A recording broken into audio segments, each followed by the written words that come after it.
Hola, mi nombre es Agustín Albani. Muchas gracias, Relart, por la invitación. Hoy voy a estar hablando sobre estudios de cohortes. Los estudios de cohortes son estudios observacionales analíticos que evalúan riesgo entre un grupo de personas divididos en dos grupos, desde que sucede una exposición hasta un tiempo que ocurre a un evento. Pero nos preguntamos de dónde viene el nombre cohortes.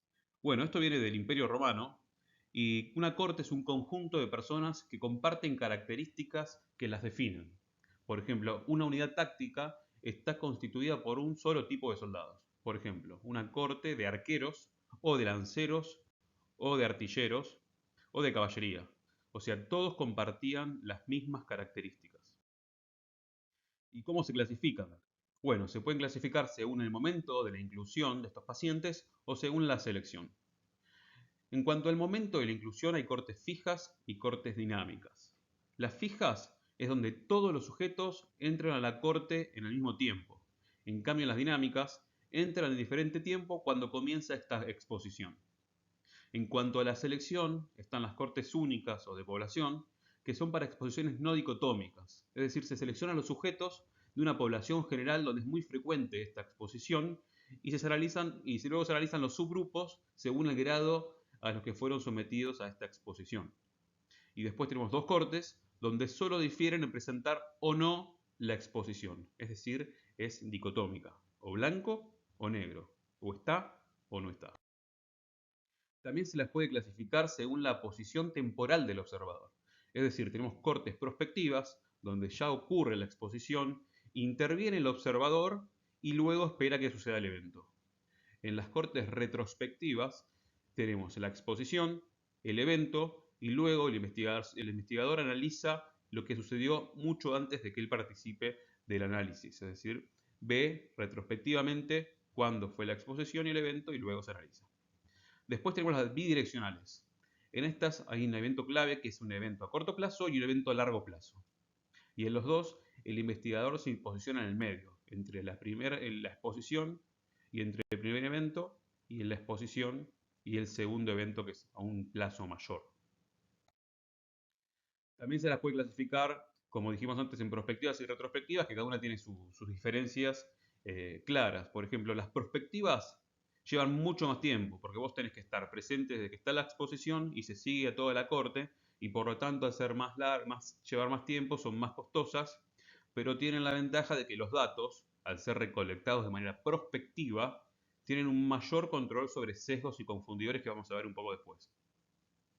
Las cortes retrospectivas es todo lo opuesto, son mucho más fáciles de hacer, más rápidas y menos costosas, pero obviamente dependemos de los datos que ya fueron recolectados, ya que estamos viendo una historia que ya pasó, pero son más sensibles a los sesgos y confundidores.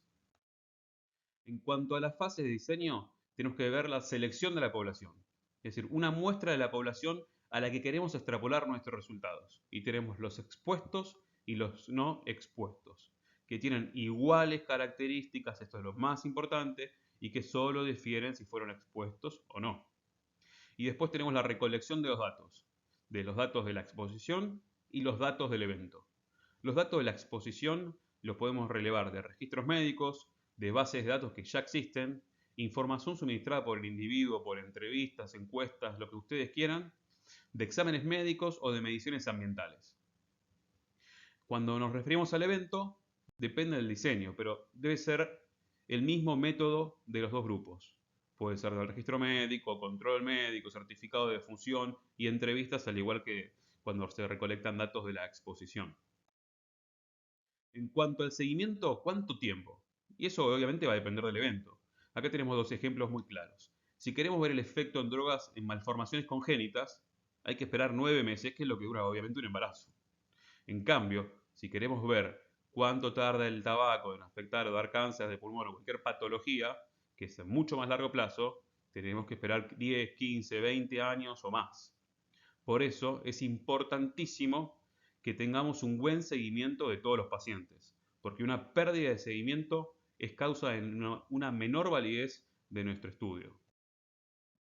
Hablemos un poquito de los sesgos de las cortes. Un sesgo es cualquier factor o proceso que tiende a desviar los resultados o conclusiones en forma sistemática de la verdad. Pueden sub o sobreestimar las asociaciones entre la exposición y el evento. Uno de los sesgos más comunes es el sesgo de selección. Por ejemplo, la muestra no representa a la población en estudio. La muestra que nosotros tomamos de la población no es representante de toda la población que queremos analizar. Y esto hace que nuestro estudio no tenga ningún tipo de valor. Estos sesgos se pueden prevenir en la fase de diseño, es decir, antes de comenzar el estudio ya tenemos que tenerlo bien analizado y saber qué tipo de población vamos a tomar que represente a toda la población que queremos luego extrapolar nuestros datos. Los diseños retrospectivos son mucho más sensibles porque ya estamos viendo una foto del pasado como dijimos antes, y es importante decir que el grupo control, es decir, el no expuesto, suele ser el más complejo de seleccionar. Después tenemos los sesgos de información, que la información que nosotros obtenemos de los grupos, es decir, expuestos y no expuestos, es diferente. Y tenemos un montón de estos. De vigilancia, que es por ejemplo cuando el grupo expuesto se sigue de manera más rigurosa y esto sobreestima la asociación. En cambio, el sesgo de observador, el investigador, como conoce la hipótesis y a qué grupo pertenece cada participante, evalúa los eventos de manera diferencial. Altera los resultados porque está sesgado de lo que observa y lo que conoce de lo que se trata el estudio. Otro sesgo muy importante y muy frecuente es el de recuerdo. Es decir, los pacientes que sufrieron el evento recuerdan mejor la exposición que los que no la presentaron. Es decir, si a vos te pasó algo y asumís que tenés esa complicación, patología o el evento que vos quieras buscar y lo asociás a algo, seguramente lo tengas más fresco o lo tengas más guardado en tu mente porque te pasó. Otro sesgo es el de deseabilidad social. Esto es cuando los pacientes responden o ocultan información que no suele ser aceptada socialmente. Esto pasa mucho cuando se analiza exposiciones a adicciones o enfermedades de transmisión sexual, que al no ser bien vista socialmente, la gente tiende a ocultar esta información y no la comenta, no se registra y por ende no tenemos un control sobre estos datos. El tema es cómo hacemos para evitar para que esto no pase. Hay que garantizar que todas las mediciones se realicen de la misma manera entre los dos grupos, que los observadores sean ciegos, que la fuente de información sea fehaciente, que la reevaluación sea periódica de todos los participantes y que tengamos más de una fuente de información para así poder corroborarlo con una doble vía. ¿Cuáles son las ventajas y desventajas de los tipos de estudio de cohortes? Bueno, las ventajas es que establecen una secuencia temporal entre la exposición y el evento. Miden incidencia, además permiten estudiar la historia natural de la enfermedad, cuantifican el riesgo, son útiles para exposiciones raras, porque uno puede seleccionar la población a la que está buscando, y resultan muy útiles también para estudiar múltiples efectos de una misma exposición. Porque recuerden que acá la clave es la exposición y que uno selecciona las cortes entre tengo exposición o no tengo exposición. ¿Cuáles son las contras o desventajas? Bueno, cuando son prospectivos, son caros y requieren mucho tiempo de seguimiento para poder llegar al evento y poder registrarlo. También son ineficaces para evaluar enfermedades o eventos raros, porque nosotros estamos centrándonos en la exposición más que en el evento, y además la validez de los resultados puede afectarse seriamente por las pérdidas de seguimiento.